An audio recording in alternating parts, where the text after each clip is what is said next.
শান্তি, জোরে নিঃশ্বাস নেন, ভালো লাগবে।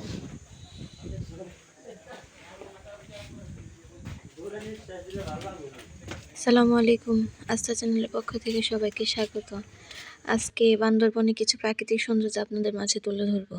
আশা করি ভিডিওটি সবার ভালো লাগবে। ভালো লাগলে লাইক, সাবস্ক্রাইব, কমেন্টস করে জানাবেন।